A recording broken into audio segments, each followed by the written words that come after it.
Hi, welcome to Foreigner in the Philippines. Well, as you know, from one of my previous videos, I went to the local hospital. This is the Memorial Hospital in Talabon. We went there on Sunday, and it was not, even though it was full, it wasn't the same. It didn't present the same picture that it did when I went there yesterday and today. Yesterday and today, it was like a battle zone. It was almost as if some kind of accident had happened in the area, and the ambulances had been ferrying patient after patient in to such an extent that they just couldn't contain them. And so cots were being set up in the hallways, and the staff are absolutely overwhelmed. You know, they're doing they're doing the best that they can. You know, this is a small hospital. It's recently had a lot of money spent, but there's still a terrific amount that has to be done. I must say that what I would have preferred to see of the money that has been spent very recently, I would prefer to have seen more that was on the medical facilities. For instance, I didn't see anything that was spent in the X-ray department, not in the actual rooms, the premises. I didn't see anything. They still don't in the main building. They still don't have a men's restroom. Can't imagine how that really works. Where they did spend money was in the ER, so the emergency rooms themselves, they did get a facelift. Okay, it still only fits, I think it was 4 beds, tiny little desk for the doctor to sit at. You know, just an ordinary little desk you might find in being given away in a Goodwill shop in America.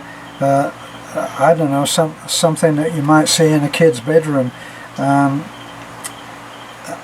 are other rooms where the doctors emerge from, which of course public doesn't see. But there's no, I don't know, there didn't seem to be a great emphasis on the actual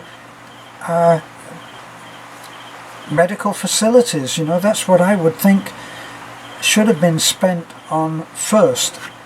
You know, if I look at it and say,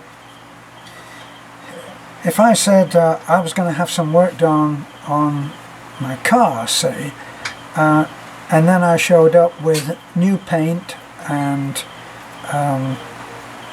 I don't know, new paint and new upholstery and a nice radio, and when you ask me what about the engine and the transmission, and don't you have a ball tire there?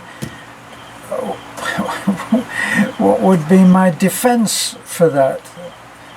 Whereas if we were talking and you were advising me what to do about bringing up the standard of my car, we probably would both agree that we should have a smoking motor fixed up first, and that lack of a third gear or lack of a second gear should be attended to, and rolling around on 2 ball tires was something that should be hinted. In other words, we'd actually look at what the purpose of the car would be.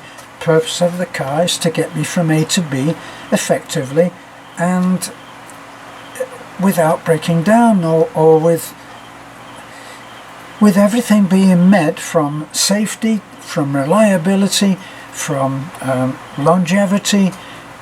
All of those things would be the first thing that we would do. And then if anything was left over after that, yeah, we might end up putting new seats in or something to make it comfortable. What I did see at the hospital is the emphasis to me, apart from the ER, the emphasis seemed to be on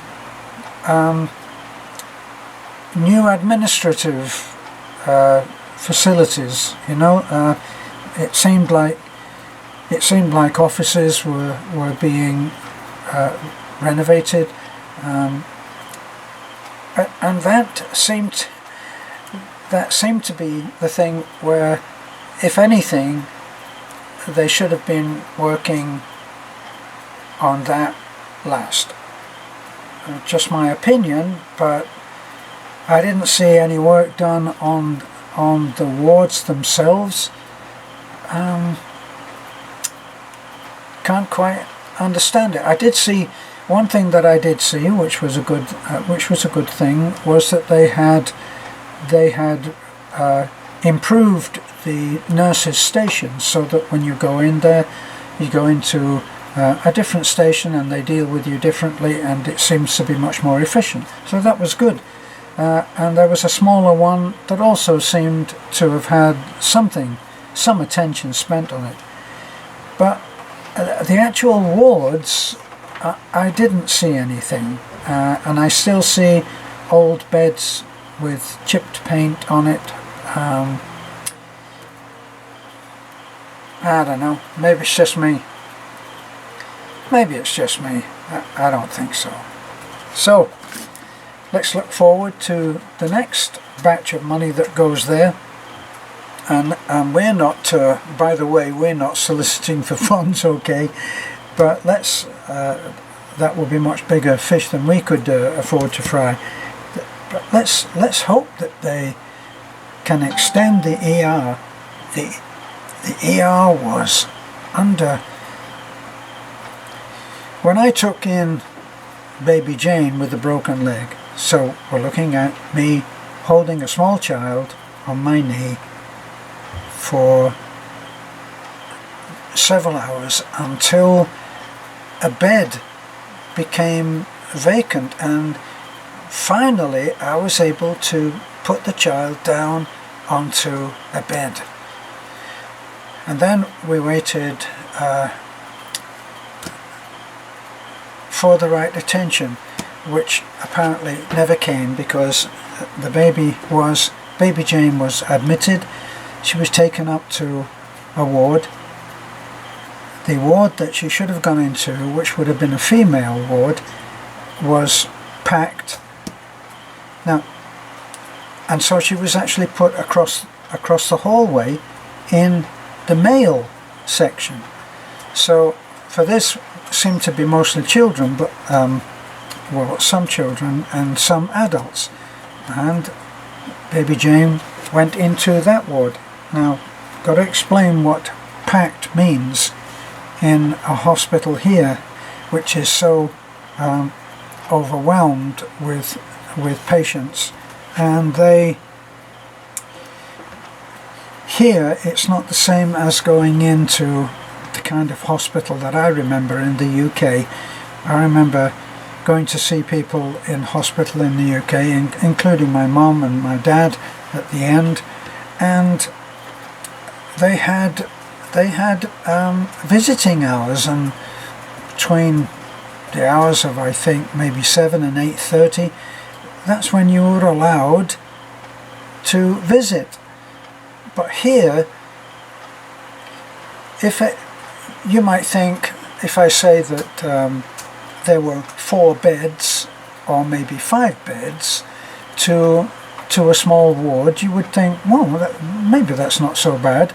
But when you think that each patient has to have somebody to support them. And that changes it a great deal.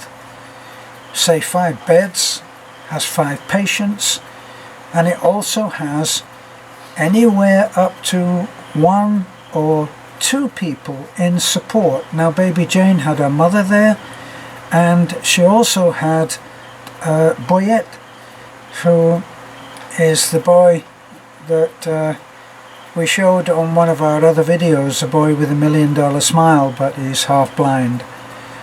He's had a defective left eye from birth. So he's also there because he was one of the first, he was the only one that we could get to come with us when we took baby Jane to hospital. So it's a big difference. Even when I went today, more and more people are on tiny little cots in the hallway. Well, they've got to be tiny cots, haven't they? Because otherwise you wouldn't be able to walk down the hallway. But I couldn't count how many people were on cots in the hallway. And that's just on that one floor. Heaven knows what it was like on the ground floor. It's tough to see. Brings tears to the eyes. Thanks for looking in. This is Foreigner in the Philippines.